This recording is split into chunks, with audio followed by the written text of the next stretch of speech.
할렐루야. 오늘도 예배 참석한 모든 분들 위해 주님의 은혜와 평강이 가득하길 원합니다. 오늘 함께 보실 하나님 말씀은 요한복음 2장 1절에서 11절 보겠습니다. 요한복음 2장 1절에서 11절 말씀.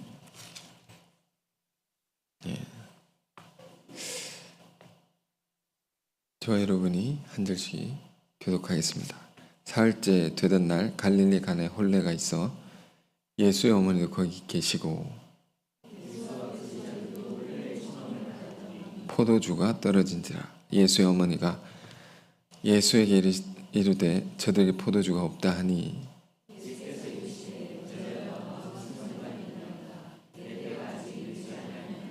그의 어머니가 하인들에게 이르되 너에게 무슨 말씀을 하시든지 그대로 하라 하니라.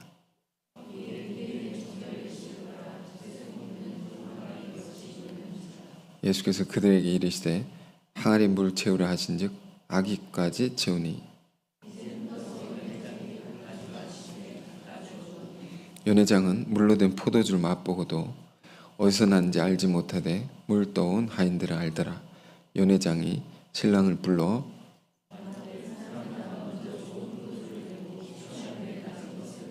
그대는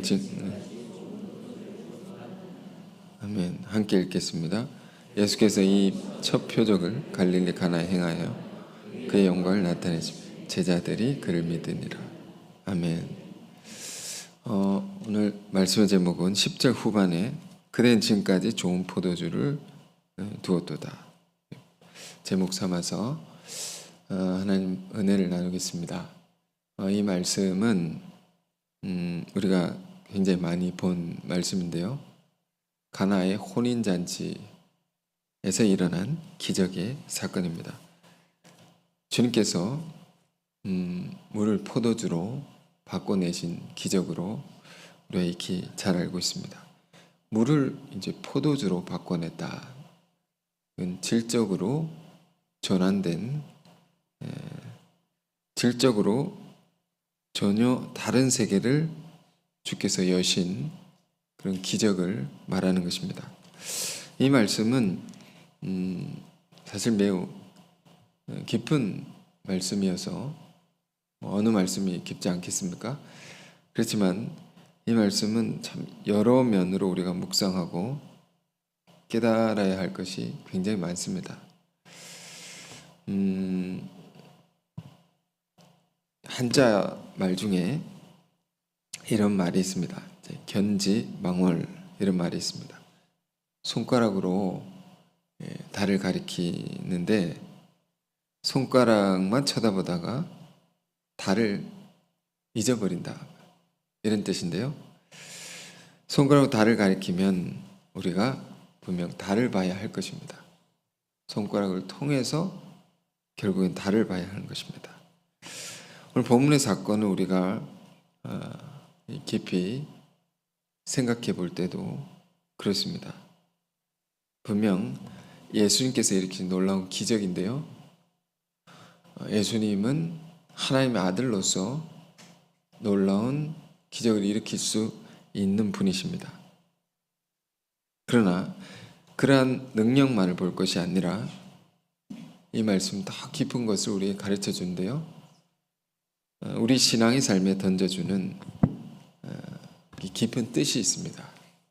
그것을 우리는 이 본문의 사건을 통해서 알고자 해야 하는 것입니다. 자, 본문의 상황을 가만히 보시면 갈릴리 가나의 혼인잔치가 있었는데 주님이 초대를 받아서 가시게 됩니다. 자, 이 상황을 잘 이해하시기 바랍니다. 주님께서 초대하신 잔치가 아니고 주님이 초대받아서 가신 잔치입니다. 예수님이 초대받아서 간 것을 보면 예수님께서 계셨던 곳과 굉장히 가까운 곳에서 혼인잔치가 있었던 것 같습니다. 그리고 예수님의 어머니도 거기서 어떤 역할을 하고 중요한 역할을 하고 계신 것인데요. 아마도 예수님 어머니께서 아시는 지인의 혼인잔치가 아니었는가 생각해 볼 수가 있겠습니다. 이 말씀 보면 잔치가 있는데 두 종류의 잔치가 있다는 것을 우리가 알 수가 있습니다. 하나는 예수님이 중심이 되는, 주인이 되시는 그런 잔치가 있는 것이고요. 그게 뭐라고 합니까? 천국 잔치다 이렇게 말합니다. 예수님 계신 곳이 천국이죠. 주인이 되신 곳이 천국이죠. 천국 잔치가 있고, 예수님이 없는 잔치가 있다. 예수님이 아닌 이가 주인이 되는 세상의 잔치가 있다라고 말할 수 있습니다. 근데 본문의 상황은 다시 말씀드리지만 예수님 주인이 아닙니다. 그곳에 세상의 잔치에 예수님이 초대를 받으셔서 가시게 됩니다. 가셨는데 그 잔치집에 포도주가 떨어지게 되었다. 잔치에 제일 중요한 것이 뭘까요? 오늘날의 잔치로 이렇게 보시면 안 됩니다. 옛날에 이 잔치에서 제일 중요한 것은 하객들이 흥취가 나야 되죠. 기뻐야 되고, 그러려면 흥취를 돋구는 술이 제일 중요한 겁니다. 기뻐야 되니까, 즐거워야 되니까요. 술 먹어서 기뻐야 된다면. 그런데 그 술이 다 떨어지게 되었다라는 이런 상황입니다. 매우 이 잔치를 여는 입장에서는 곤란한 상황이죠. 그러니까 예수의 어머니께서 거기 어떤 역할을 하고 계셨는데 중요한 역할을 같았습니다. 예수님을 불러서 도와달라고 청하는 겁니다. 잔치가 떨어졌다. 포도주가 떨어졌다고. 그러니까 예수님이 하신 대답이 뭘까요? 우리가 잘 주목하지 않죠? 잘 보십시오. 성경에 기록되어 있는 내용입니다. 매우 차갑고 황당한 대답을 하십니다. 어머니께서 포도주가 없으니 좀 도와달라고 하는데 여자와 나 무슨 상관이 있나이까? 여기 여자여라고 하신 것은 아들이 어머니께 어떻게 여자라고 말하냐, 이건 중요한 내용이 아닙니다. 예수님과 어머니의 관계 속에서, 가까운 관계 속에서 말하는 어투상의 그런 표현일 뿐이지 아들이 엄마한테 이렇게 말할 수 있냐, 이렇게 이해하시면 안 됩니다. 그게 중요한 것이 아닙니다. 그럼 뭐가 중요합니까? 나와 무슨 상관이 있나이까? 이게 중요한 말입니다. 무슨 상관이 있습니까? 좀 매정하죠. 황당하죠. 도와달라는데 무슨 상관이냐고 내가. 자, 이것을 우리가 이해해야지 이 본문의 기적을 정말로 깊이 이해한다고 할 수 있습니다. 우리가 말씀을 공부할 때 삶의 자리라는 말이 있습니다. 내 삶의 자리가 있다. 그 삶의 자리가 어떠하냐에 따라서 많은 것이 달라질 수 있습니다. 예수를 믿는 사람들은 그 믿는 사람이 있어야 할 자리가 있는 거죠. 그 자리를 떠날 때 우리 삶은 위기가 오는 것이고 어려움을 겪을 수 있습니다. 창세기를 보면 인간이 타락했을 때, 인간이 범죄했을 때 하나님이 물으셨습니다.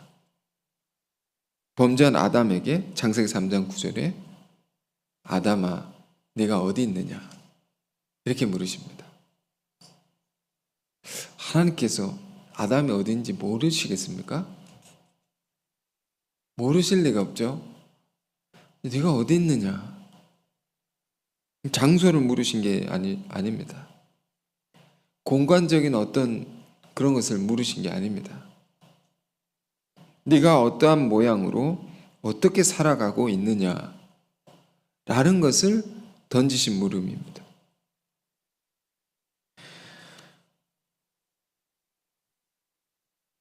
창세기 4장 9절에도 동생을 죽여 범죄한 가인에게도 가인아 네 아우가 어디 있느냐? 어디 있느냐? 어디? 이런 질문들이 굉장히 이제 중요한 질문들인데요. 항상 하나님께서는 우리에게 물으십니다. 우리의 자리를 물으시고 그걸 확인하게 하십니다. 네가 어디 있느냐? 지금 왜 이런 말씀 드린 거 하니 지금 예수님과 어머니의 대화죠. 대화 속에 어머니 마리아와의 대화 속에 여자야 나 무슨 상관이 있나이까? 예수님과 어머니가 상관이 없는 관계가 되어 있다는 겁니다. 왜? 그 삶의 자리가 같아야 되는데 다르다는 거죠. 오늘 굉장히 좀 가벼운 설교를 들으실 거라고 생각하고 오셨을지 모르지만 굉장히 심각한 이야기를 하고 있습니다. 그래서 중요한 것이기 때문에 우리가 복음서 곳곳을 보면 예수님이 가시는 길을 가족들이 어떻게 그 길을 바라봤을까요? 반대했습니다. 극렬하게 반대합니다. 어떤 성경의 어떤 부분은 예수님의 가족들이 예수가 미쳤다고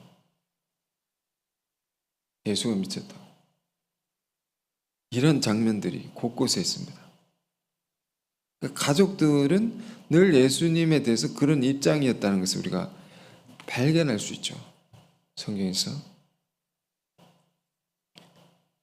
물론 주님이 부활하신 이후에 부활하고 승천하시고 부활하신 이후에 사도행전 1장을 보면 예수님의 가족들도 결국에는 예수님을 가신 길을 다 이해하게 됩니다. 나중에 왜 그렇게 가실 수밖에 없었는가.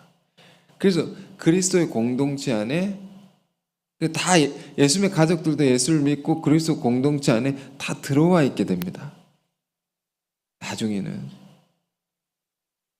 하지만 주님이 땅에 계실 때는 가족들이 이런 세계를 알지 못했습니다.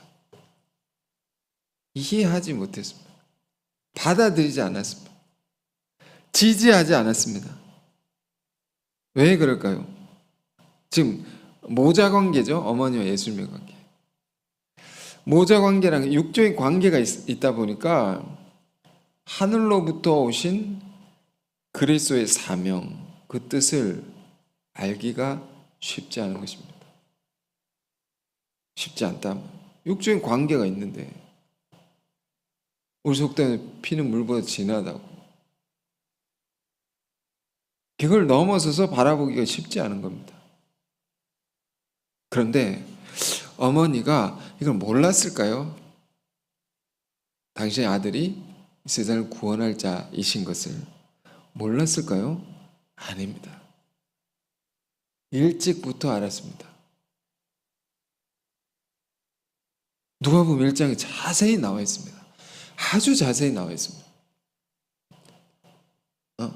예수님을 이제 낳기 전 성령이 잉태하시기 전에 잉태할 때죠. 수태고지라는 것을 봤습니다. 천사로부터 예수님을 낳기 전에 천사가 다 알려줬습니다. 어머니 마리아에게 내가 이러이러한 아들을 낳으리니 그 아들이 하는 일은 이런 것이고 이런 것이다. 이걸 알고 너무 기뻐하는, 너무 감격해하고 찬양하는 그 마리아의 모습을 우리는 성경 시작 누가복음 1장에 자세히 볼 수가 있습니다. 몰랐던 것이 아닌 것이죠. 아셨단 말이에요. 그렇다면 어머니 마리아가 육적인 관계, 모자지간의 관계를 넘어서서 어떻게 해야 되겠습니까? 이 세상을 구원할 자가 오셨는데 그 관계를 넘어서서 아들을 중심으로 아들이 하는 일을 전적으로 지지하고 따라가고 그 길을 같은 길을 가야 할 것이 아닌가. 근데 본문의 어머니의 자리는 뭘 보여줍니까? 이 자리가 바뀌어진 거죠. 바뀌어졌다. 세상의 혼인잔치에 예수님 초대한 겁니다. 아니죠. 거꾸로 돼야 되는 거죠. 예수님이 여시는 천국잔치에 어머니가 초대를 받아야 되는 거죠. 자리가 바뀌어 있단 말이에요. 자리가.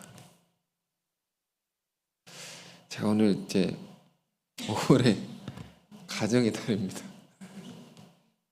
오늘 이제 대표 기도해 주신 장로님의 기도를 가만히 들으면서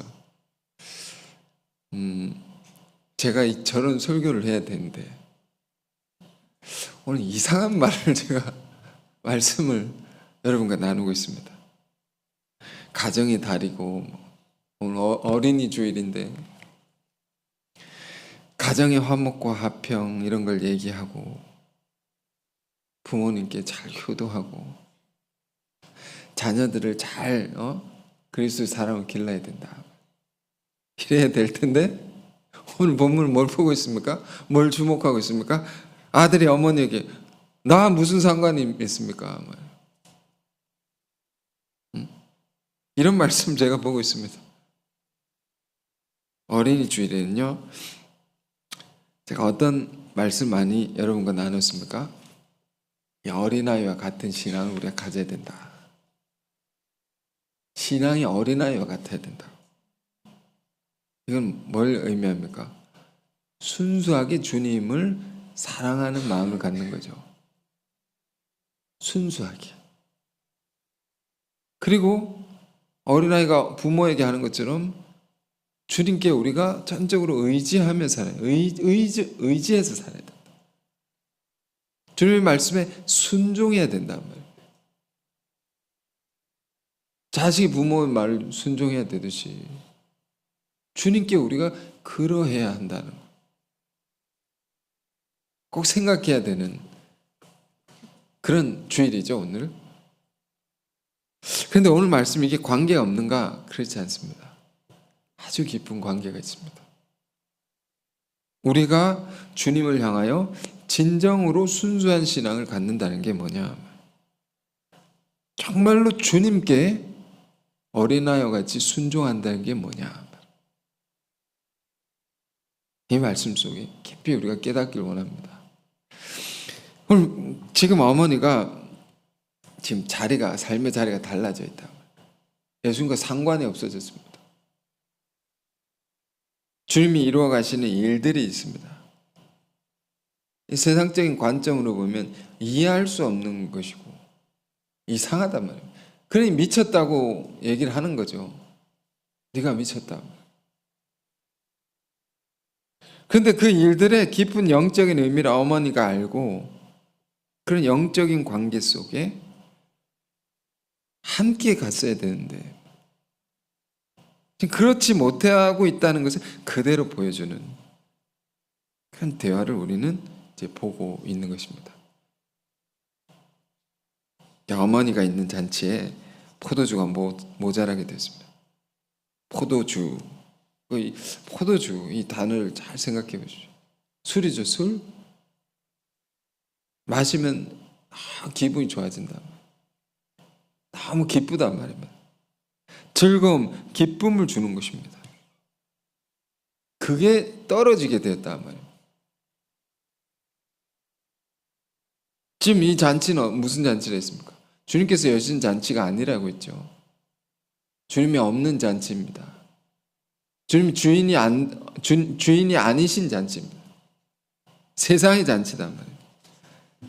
이 잔치는 사실 이 말씀 속에 이 잔치는 깊은 의미를 담고 있는 것인데 우리 인생이 잔치죠. 우리 인생이 본래는 잔치인 것입니다. 인생 자체가. 하나님께서 우리를 보내실 때는 우리를 괴롭고 힘들라고 보내신 게 아닙니다. 이 땅에. 인생을 괴롭게 살라고 우리를 태어나게 하신 것이 아니다. 주 안에서 늘 기뻐하고 행복하길 원하시기 때문에 우리를 이 땅에 보내신 것이다.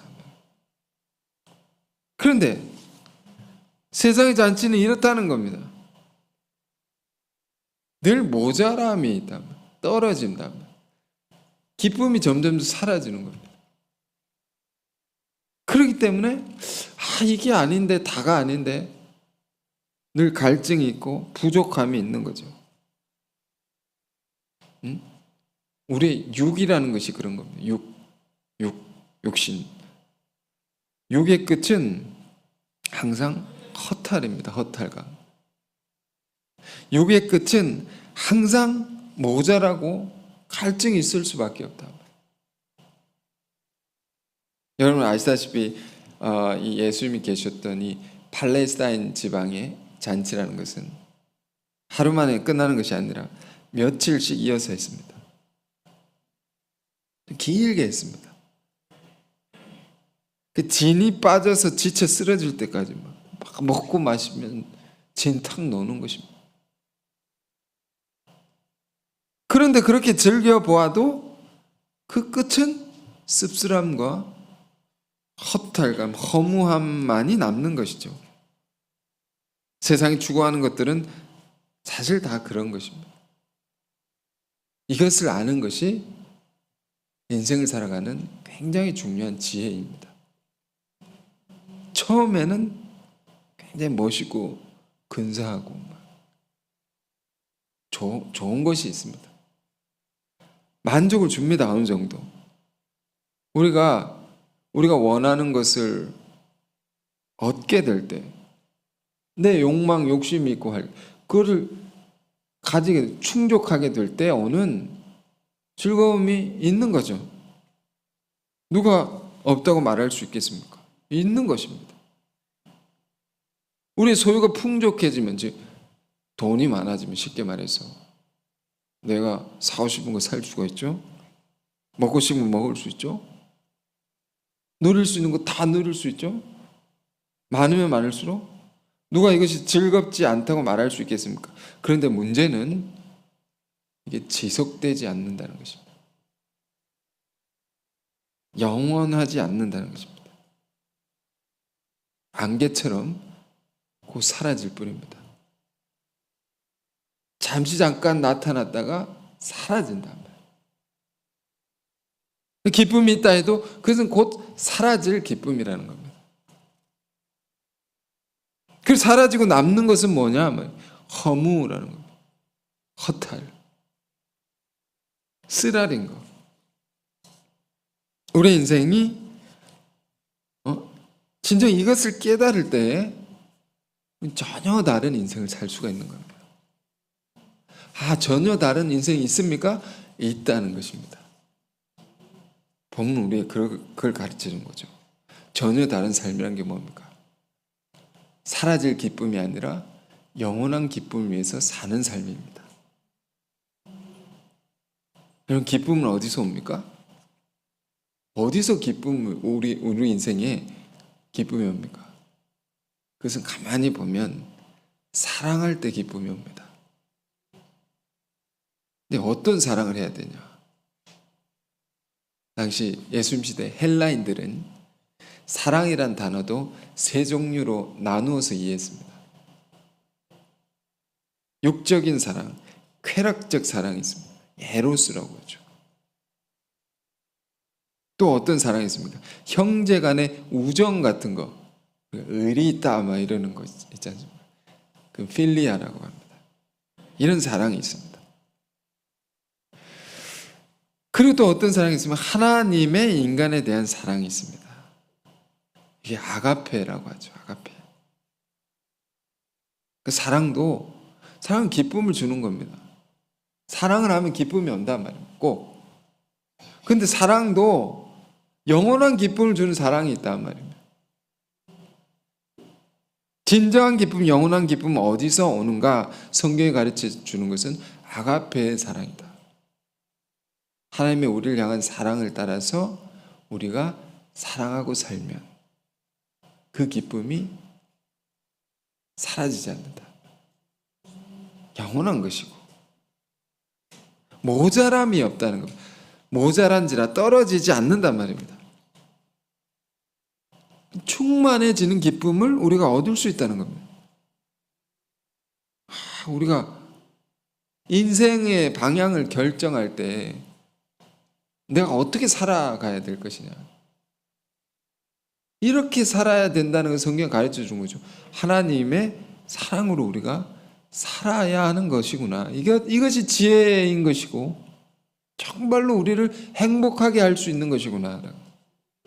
그 하나님의 사랑이란 뭡니까? 예수께서 이 땅에 오셔서 일평생 우리에게 보이시고 가르친 것입니다. 자기를 비우시고 낮추시고 섬기시고 희생하신 것. 그리함으로 상대가 기뻐한단 말이에요. 그를 위해 내가 나를 비우고 그를 섬기고 희생하는데 그가 기뻐한단 말입니다. 그가 기뻐하는 것을 보고 내가 기쁜 겁니다. 부모의 사랑은 하나님의 사랑을 닮아 있는 것입니다. 부모가 자식을 위해서 긴 세월 동안 희생하죠. 섬기는 거죠. 근데 자식이 건강하게 자라고 잘 자라는 것을 보고 기뻐하면 부모 마음이 얼마나 기쁩니까? 이게 하나님의 사랑이다. 이 사랑을 우리가 살아갈 때 기쁘다 말입니다. 사라질 기쁨이 아닙니다. 이건 지속되어지는 영원한 기쁨입니다. 그런데 지금 무엇을 보여주고 있습니까? 주님께서 이 땅에 오셔서, 이게 육적으로 보면 마리아의 아들이시지만, 분명한 거죠. 역사적 사실인 것이고 아들이시지만 지금까지와는 전혀 다른 세계를 열어주고 계십니다.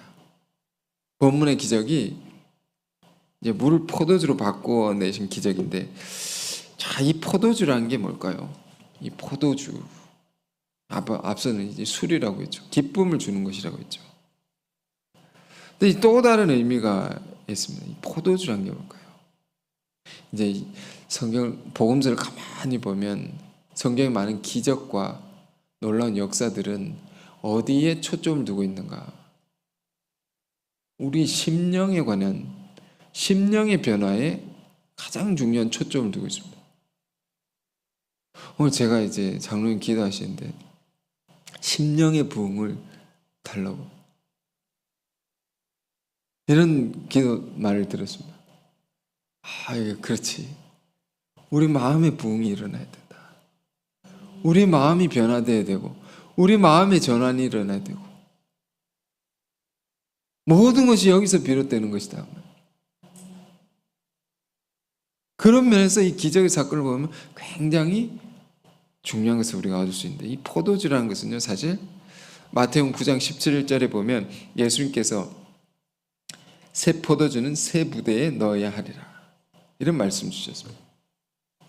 그 본문의 맥락을 보면 이 새 포도주는 무엇을 의미하냐면 주님의 사랑으로 변화된 사람들을 말합니다. 주님의 사랑으로 그 심령의 변화를 받은 사람들을 말합니다. 우리가 보면 구원받은 사람들이죠. 근데 물이 뭡니까? 물을 포도주로 바뀌는 게, 물은 뭡니까? 변화되지 못한 사람들을 가리키는 거예요. 주님의 사랑을 경험하지 못하고 변화되지 못한 사람들, 마음의 심령이. 그러니까 본문의 사건은 가만히 보면 실제 일어난 사건이기도 하지만 가만히 보면 더 깊은 하나의 큰 비유와 같단 말입니다. 이게 사사롭게 비유를 푸는 것이 아닙니다. 예수님이 사용하신 언어가 그렇습니다. 구약의 말씀 속에도 보면 이사야 선지자가 이스라엘을 향해서 하나님의 음성을 대언합니다.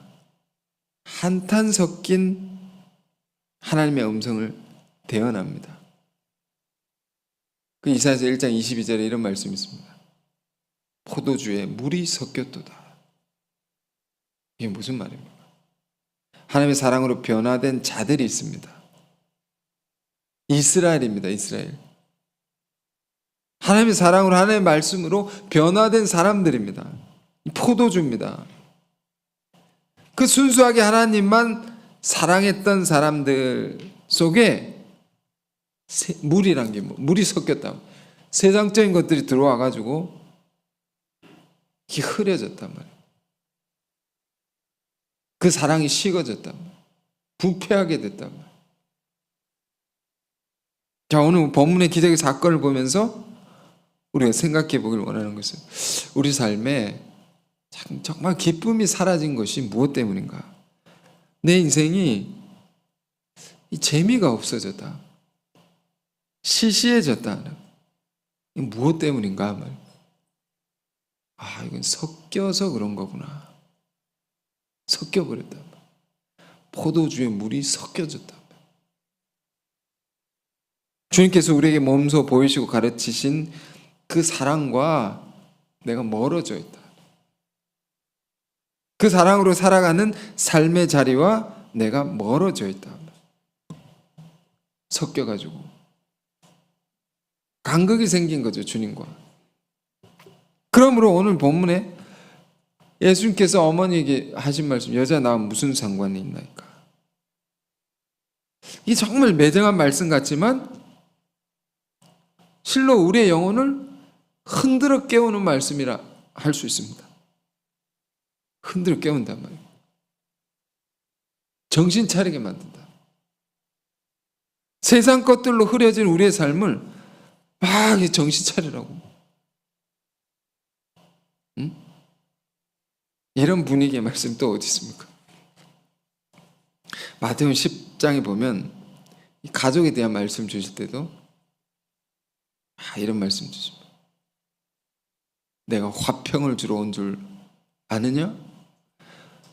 분쟁하게 하려고 왔다 내가. 예수님이 그러면서 이어질 말씀이 아들과 아버지가 분쟁할 것이며 어머니와 딸이 분쟁할 것이며 시어머니와 며느리가 분쟁할 것이라고. 내가 분쟁하게 만들려고 왔다. 이것도 이해하기 어려운 말씀이죠. 화평의 주님께서, 사랑의 주님께서 막 가정의 윤리를 파괴하는 사람으로 막 오해하게 만드는 말씀을 막 쏟아내십니다. 서로 미워하게 하고 그러나 그렇지 않죠. 그렇지 않다. 진리를 깨달아야 된다. 예수님의 말씀에 우리 평화라고 해도 거짓된 평화라는 게 있습니다. 겉으로만 허허 이렇게 하면서 웃으면서 속으로는 막 미워하고 싫어하고 욕을 하고 속으로 저 인간 왜 그러냐 그러면서 이런 천박한 평화를 지금 다 깨부시기를 원하고 진정한 평화를 우리에게 주시기를 원한다. 진짜 평화, 거짓되지 않은 거, 정말로 마음으로 사랑하고 하나 될 수 있는 평화를 우리에게 주시기를 원한다 말입니다. 응? 주님 파괴자가 아니에요. 가정의 파괴자가 아닙니다. 여러분, 우리가 구원을 받았다는 것은 뭘 의미합니까? 우리 인생이 인륜의 사랑, 그러니까 혈육을 통해서 이 육적인 사랑이 있습니다. 육적인 사랑, 이것도 중요한 것이죠. 가족의 사랑 얼마나 중요한 것입니까? 그런데 그걸 넘어서서 더 큰 사랑을 우리가 알게 된 사람들입니다.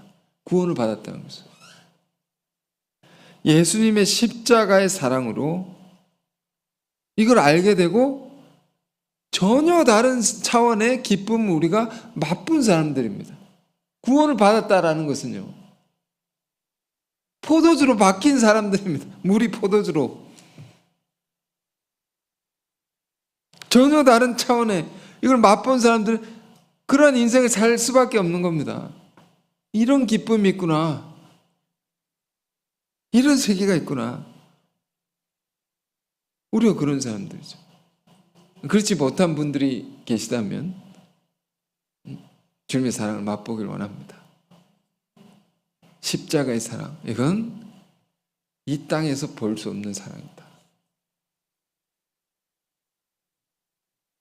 그 사랑이 변화된 우리인데, 그런데 또다시 물이 터지고 또다시 세상이 추구하는 것을 우리가 쫓아 살게 되면 우리 삶에 무슨 현상이 일어납니까? 포도주가 모자라게 되어 있다 말이에요. 우리의 기쁨이 사라지게 되어 있다 말이에요. 아무 재미가 없어지게 되어 있다 말이에요. 그렇게 될 수밖에 없는 것입니다. 그러면 예수님이 오늘 본문의 말씀, 우리가 구원받은 입장에서 봐도 다시 봐도 그럼 이런 우리 삶에 이제 섞여진 문제에 관해서 어떻게 바꿔낼 수 있느냐, 이 기쁨이 사라진 우리 인생의 위기에 대해서 어떠한 처방을 본문 내려주신다고 할 수 있습니다. 그게 뭡니까? 3절 본문 다시 보시면 3절 이하에 보겠습니다. 포도주가 떨어진지라. 자, 이런 문제가 일어났습니다. 예수의 어머니 이르되 저들이 포도주가 없다. 예수께 이르시 여자 낳으면 무슨 상관이니까 내 때가 이르지 아니하였나이다. 갑자기 또 이런 말씀하시죠. 내 때가 이르지 아니었다고. 예수님의 때가 있는 것입니다. 자, 포도주가 모자란 문제를 해결할 수 있는 주님의 때라는 것이 있다. 그 때는 뭘까요? 예수님의 순환의 때를 가리키는 겁니다. 예수님이 십자가에 고난을 받으셔서 물과 피를 다 흘리시고 우리를 위해 죽으시는 그러한 때, 가장 큰 희생인 것이고 가장 비참한 죽음이지만 그를 통해서 가장 큰 하나님의 사랑을 드러내시는 때입니다. 이 때가 이르면 이 문제가 해결된다. 포도주가 모자란 문제로. 여러분, 다시 말씀드려, 우리는 이 때를 지난 사람들입니다. 예수님의 십자가의 놀라운 사랑을 알게 된 사람들, 이미 알게 된 자들, 그들은 어떻게 해야 됩니까? 다시 그 사랑을 바라보면 됩니다. 다시 그 자리로 돌아가면 되는 것입니다. 보혈의 십자가를 바라보라. 다시 주님을 바라보라. 그러나 예수님, 아직 내 때가 이르지 아니했다. 그의 어머니가 하인들에게 이르되 너에게 무슨 말씀하시는지 그대로 하라. 갑자기 어머니가 이렇게 해서 그대로 하라고. 야, 하인들에게 예수께서 하신 말 그대로 하라고. 이걸 보면 여러분 무엇을 알 수 있습니까? 예수님의 어머니는 예수님의 깊은 세계를 이미 알고 계십니다. 알고 계셨던 것입니다. 그런데 주님의 그의 삶의 자리가 주님과 함께 있지는 않았던 것이죠. 아는데 다르게 살았단 말이에요. 항상 이것이 문제입니다. 우리 신앙도 알면 그렇게 살아야 되는데, 알면 그 자리가 같아져야 되는데, 마음 깊은 곳에는 이런 갈망을 우리가 갖고 삽니다. 그런데 살지를 못합니다. 그렇게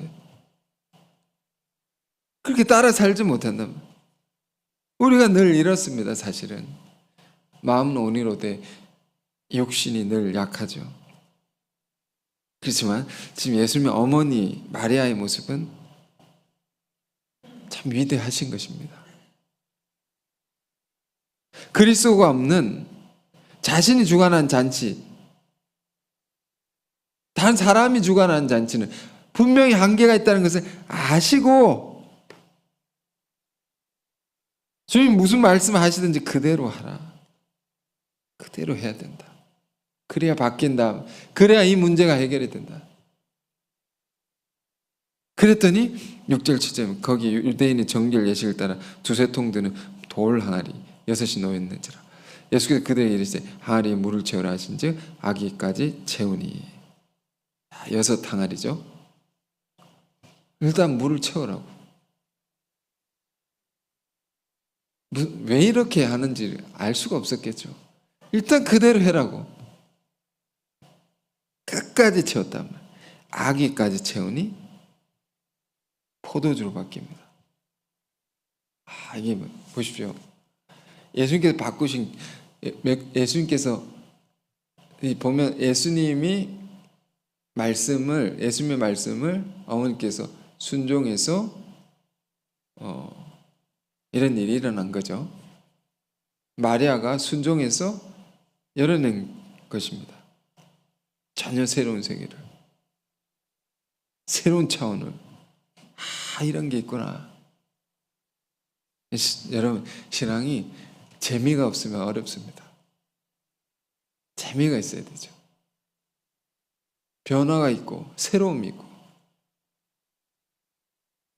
지금 보십시오. 그런 게 어떻게 열리는가요? 그런 세계가. 처음에는 왜 이것을 하라냐 말이에요. 포도주가 모자란데 물을 자꾸 채우라는 거 이해할 수 있습니까? 이해가 안 됩니다. 그 하는데 내가 이걸 왜 하냐? 난 누군가? 난 왜 여기 있는가? 아무 변화가 없어도 그러나 그대로 하라고 말씀하신 대로. 무모해 보입니다. 어떤 경우는. 그래도 그대로 하라고. 끝까지 하라고. 그러면 뭐가 있습니까? 꼭 크게 바꿔주신 때가 온다 말이에요. 전혀 달라지게 하시는 때가 온다 말이에요. 여러분, 우리 신앙생활 할 때 우리가 기도를 하고 전도를 하고 주님을 위해 섬기는 많은 일들을 합니다. 다 마찬가지. 하나님의 역사가 일어나는 원칙은 다 동일합니다. 한두 번 하다가 이건 아닌가벼 하면서 포기를 할 때 우리가 너무 많습니다. 하지만 말씀하신 대로 끝까지 해라. 아무 변화가 없어도 그 시작이 자꾸 초라할지라도 묵묵히 꾸준히 끝까지 가다 보면 꼭입니다. 이건 이 말씀이 우리에게 주신 약속입니다. 꼭 전환의 큰 한때를 주신다. 전혀 새로운 차원을 우리 맛보게 한다. 그러니까 이제 7절의 중요한 말은 뭐 아기까지 채우니 끝까지 해보니 포기치 않고 계속 해보니 놀라운 역사가 일어나더라. 그래서 일어납니다.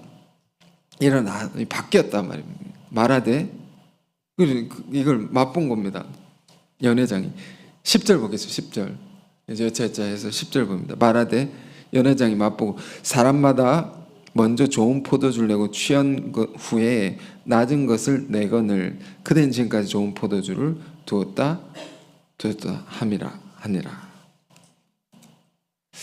자, 이렇게 되죠. 연회장의 말을 잘 보십시오. 사람마다, 이 보통 사람들은 이렇게 하는데 이게 이상하다라는 겁니다.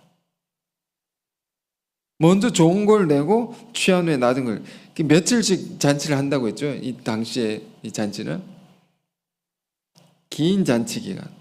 처음엔 좋은 걸 냈다가 사람들이 이제 거나하게 취하면 나쁜 것을 넣고 자꾸, 왜? 취해 있으니까 뭐 나쁜 걸 넣어도 아무거나 줘도 취해 있으니까 정신을 못 차리니까 안 좋은 걸 내도 상관없다 말. 이 세상이 이렇게 교활합니다.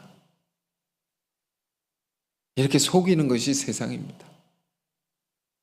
얼마 전에 이제 우리 개척한 지교회 근처에 이제 갈 일이 생겨서 갔는데 순대국밥집이 있는 겁니다. 뭐 어디에 방영된 장소다, 맛집이다, 뭐 이렇게.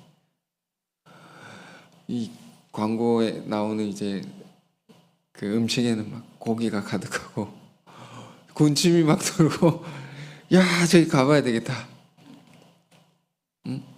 그 보고 들러서 시켜서 먹는데 그거 좀 있는가 싶더니 먹다 보니 이렇게 뒤져보니 비계가 가득한 겁니다. 막 온갖 이상한 고기를 다 집어넣어가지고. 순대국밥에 그럴 수 있지 않느냐. 아니 그래도 그렇지, 이건 너무 많지 않느냐. 절반 이상이 이상한 고기로 비계 같은 것도 다. 그리고 그것도 뭐 국물만 가득하고 나올 때 기분이 굉장히 나쁘더라고요. 다시는 안 간다. 이런 게 세상입니다. 세상에 좋은 사람도 있죠. 다 세상이 나쁘다고 하는 건 아닙니다. 이렇단 말입니다. 그러나 그리스도 안에 있는 세계는 어떤 겁니까? 이 연회장의 말처럼 그대는 지금까지 좋은 포도주를 두었도다. 잔치가 끝이 가까우면 안 좋은 맛이 느껴지든지 물이 가득해서 밍밍한 맛이 나든지 이게 보통인데 어떻게 지금까지 좋은 포도주를 뒀느냐 말이에요. 이 그리스도 안에 있는 그 사랑의 기쁨이라는 것이 이와 같은 겁니다. 끝이 될수록 더 좋은 것이 나옵니다. 우리가 예수를 믿고 예수님의 뜻을 쫓아 헌신하며 살다가 우리도 인생의 끝이 있겠죠. 지금 점점 이제 나이가 들어가십니다. 이제 끝이 오겠죠. 끝이 옵니다. 그때 한숨 쉬고 내가 왜 이렇게 살았나 이런 게 아니고 이 좋은 주님이 주신 은혜로 더 기뻐하는 우리 마지막이 그런 인생이 된다면 얼마나 좋겠습니까? 그러다가 더 좋은 이 땅보다 더 좋은 세계로 우리가 천국에 가는 것. 그리스도 안에서 우리가 살아가는 삶이 이런 것이다. 그분의 말씀하신 대로 살아가는 삶이 이런 것이다. 응? 이런 것이다. 처음에는 시시해 보입니다. 예수 믿고 예수 따라가는 삶이라는 것이 초라해 보입니다. 아무 맛도 없고 재미가 없어 보입니다. 기도하고 말씀 듣고 예배하고 그 자라는 아이들한테 물어보시죠.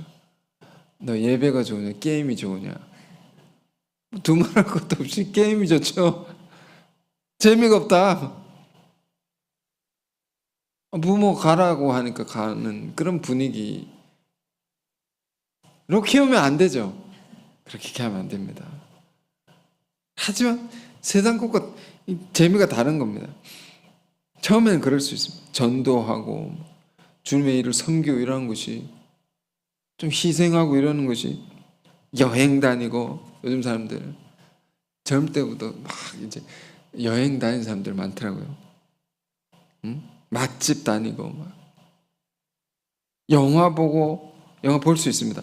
근데 이런 것만 막 하면서 하는 사람도 재미없어 보입니다. 교회에서 전도 집회 또 한다 말이야.